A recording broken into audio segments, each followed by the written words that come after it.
Hi everyone, and welcome to our channel, Football Stories. Here, we explore the incredible history of the beautiful game. So let's get started. Welcome to This Explainer. Today, we're diving deep into the forensic reality of modern football's most notorious transfer sagas and boardroom scandals. We are pulling back the curtain on a multi-billion-dollar global entertainment industry that is, quite frankly, frequently propelled by backroom deals, political ambitions, and deep-seated structural conflicts. So here's our roadmap for This Explainer. We'll start with the football boardroom illusion, move into Figo's political transfer trap, look at Campbell's secret midnight operation, and examine Keane and institutional collapse. Finally, we'll cover the pitch retribution and wrap up with the anatomy of football crises. All right, let's get into it. Section 1. The football boardroom illusion, separating media myth from reality. I really want you to ask yourself a critical question as we kick things off. Who is truly at fault when a beloved football idol seemingly betrays their club or country? I mean, is it just simple sporting ambition, pure financial greed, or is something far more complex pulling the strings from the shadows? Well, while the media absolutely loves to push a narrative of pure player greed, the forensic reality uncovers a completely different story.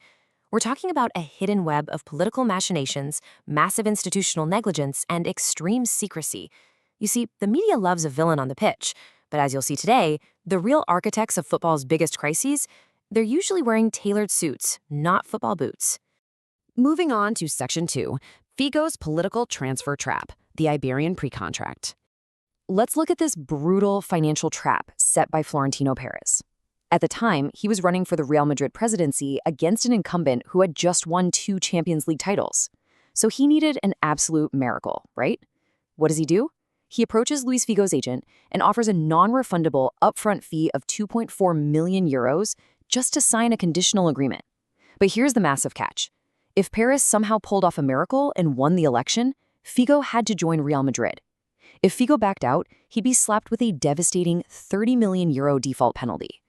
Figo's agent literally believed Perez had zero chance of winning, so he signed it just to packet that sweet commission and use it as leverage for a better contract at Barcelona.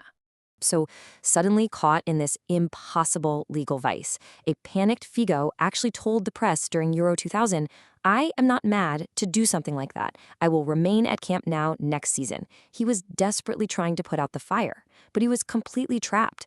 When Perez shockingly did win the election, Figo literally begged Barcelona's new president, Joan Gaspard, to pay that 30 million euro penalty to save him. But Gaspard flat out refused to bankrupt his own club to fund Real Madrid.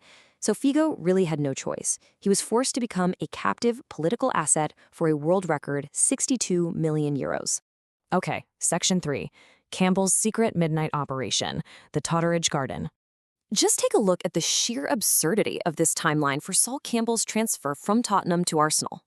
Campbell was craving Champions League football, but was terrified of a massive backlash from furious Spurs fans. So Arsenal manager Arsene Wenger orchestrated these highly covert meetings. By 11 p.m., they were hiding out at Vice Chairman David Dean's secluded home. Around midnight, they even took a drive just to clear their heads. By 2 a.m., Dean's son actually came home from a nightclub and stumbled upon Wenger, Dean, and Campbell huddled in the dark garden discussing terms. I mean, you can't make this stuff up. The historic deal was finally officially signed at 3 a.m., completely under the cover of darkness.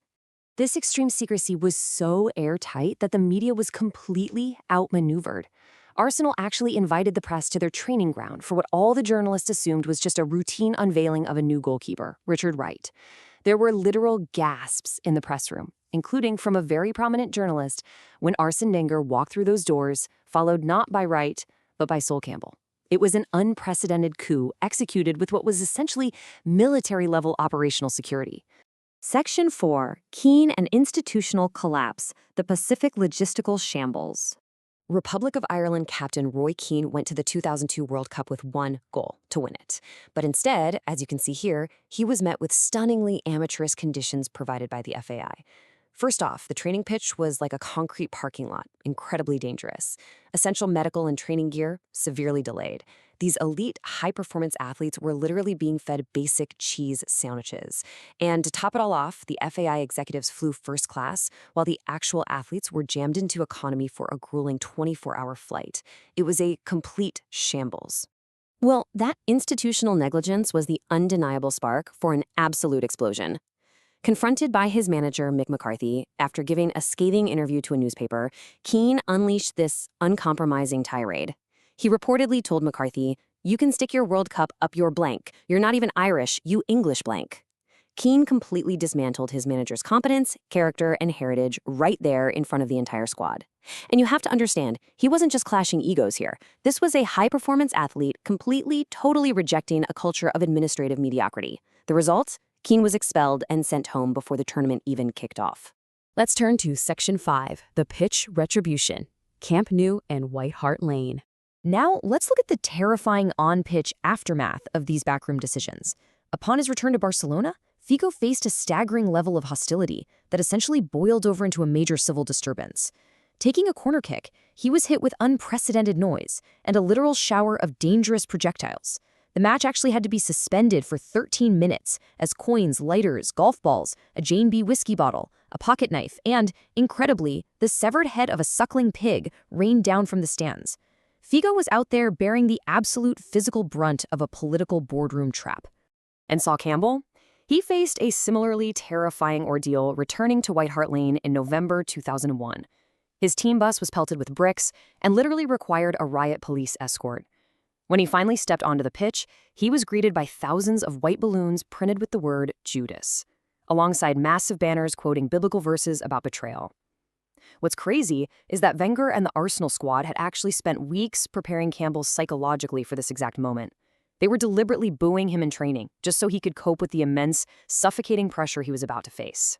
Finally, Section 6, Anatomy of Football Crises, the Genesis Report and True Legacy. So what does this all mean? Well, the Genesis Report, which was actually commissioned after the Saipan disaster, totally vindicated Keane and laid out the true drivers of these massive football crises. Number 1, political opportunism, exactly like Florentino Perez's hostile takeover, is what actually drives the market. Number 2, institutional negligence breeds player revolt, exactly like we saw with the FAI's amateurist planning. And number 3, extreme secrecy is heavily relied upon to shield these massive structural realities from a very passionate public. I want to leave you all with this final provocative thought. The next time a major football controversy hits the headlines, look past the player on the pitch. Don't just automatically accept that easy, convenient narrative of player greed. Instead, ask yourself, who actually wrote the contract? Who planned the logistics? And who is really hiding in the boardroom pulling the strings? Thanks so much for joining me on this explainer. Until next time, keep questioning the headlines. That's all for today. Goodbye. Don't forget to subscribe to the channel.